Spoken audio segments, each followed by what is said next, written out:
c'est tous les jours Demanche. Arnaud Demanche est rentré dans ce studio. Bonjour Arnaud. Bonjour Christophe, c'est gentil de rester alors que vous me connaissez pas et vous saviez pas que vous deviez rester, mais c'est gentil quand même. Christophe Béchu qui est venu prendre un peu ses marques, repérer la maison RMC, parce qu'on a une ancienne ministre de l'écologie qui travaille un peu ici maintenant, Roselyne Bachelot, qui est régulièrement sur BFM. On a un autre de vos anciens collègues qui est dans les grandes gueules, Jean-Baptiste Djebari. Vous allez finir dans l'after-foot, je pense, à analyser le jeu du SCO d'Angers. Alors oui, ce matin, Paris est sous la neige.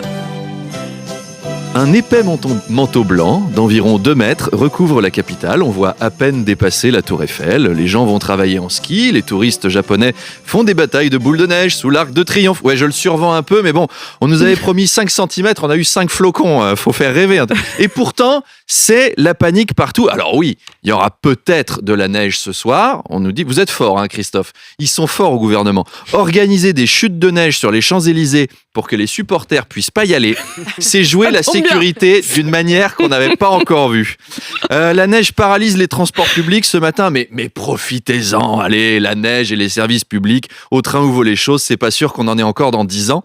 Alors, Christophe, vous le savez, les Français s'interrogent car la panique gagne très vite l'État. Dès qu'il tombe un peu de neige, BFM a même interrogé sur le sujet une de vos anciennes collègues, ministre de l'écologie.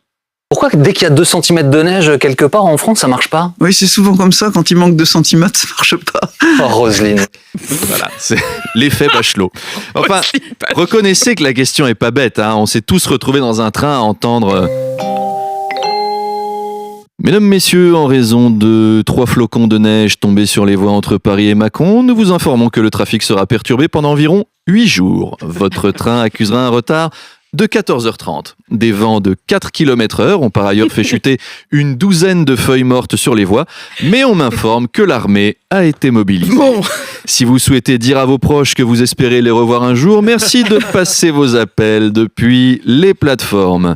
Chérie, si tu es encore en voiture 4, sache que je ne t'abandonnerai pas. On affrontera ensemble cette terrible tempête de 0,2 mm de neige. Oh mon Dieu, il y a un nouveau flocon. Dis aux enfants que je les aime. Papa vous aime, les enfants. Ils paniquent vite à la SNC.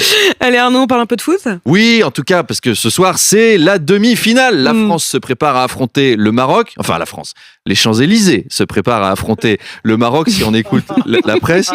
Hier, il y avait Argentine-Croatie, ou comme on dit en France, le match pour la 2e place. C'est donc l'Argentine qu'on va battre en finale. Oui, parce qu'on espère battre le Maroc quand même, même si on a des liens très forts avec eux. Bien sûr, il y a une part de moi qui serait content si le Maroc gagnait. Je sais, je vais choquer la droite et l'extrême droite, mais je me sens pas obligé de choisir entre la France et le Maroc, comme eux l'exigent des Franco-Marocains depuis 3 jours. C'est pas la guerre, C'est du foot, on peut se réjouir pour le Maroc, on peut être derrière eux. C'est l'équipe Cendrillon du tournoi.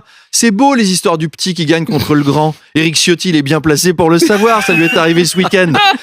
Il devrait comprendre. J'imagine que vous supportez un peu aussi le Maroc, monsieur Béchu. C'est leur meneur de jeu, c'est Sofiane Bouffal. Il joue chez vous, il joue au SCO d'Angers. C'est un des joueurs d'Angers. Et au niveau de la préparation, alors comment ça se passe ? Alors BFM a été enquêté, on écoute. Bienvenue sur BFM TV, première chaîne info de France. D'abord, on adresse un message d'amitié au Maroc, c'est normal. On a des liens très forts. Même notre patron s'appelle Maroc-Livier Fogiel. On est de la même famille. Agathe Lambray, vous êtes sur le terrain. Comment ça se prépare pour ce match ? Oui, Maxime, effectivement.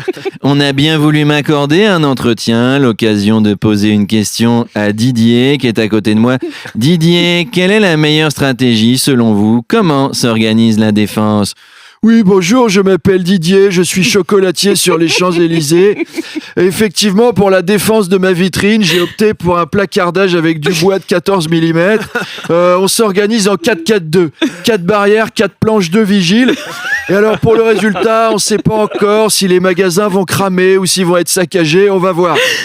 Si vous voulez vous faire un peu de fric autour de cette table, achetez des actions Carglass, je vous donne le truc. Garez votre voiture dans un coin chaud. Si elle est déjà un peu abîmée, c'est le moment de tondre votre assurance.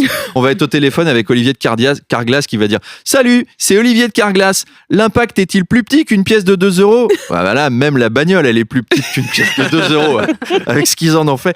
Alors, tant qu'on parle du match, je vous donne les cotes pour ce soir. Si vous êtes parieur sur Winamax, cote à 6 contre 1 sur la vitrine du Sephora Bora qui joue pour les Casseurs. La vitrine du Léon de Bruxelles est cotée à 5 contre 1. Le drugstore Publicis 4 contre 1. Et le gros pari, évidemment, c'est le Fouquet's 10 contre 1.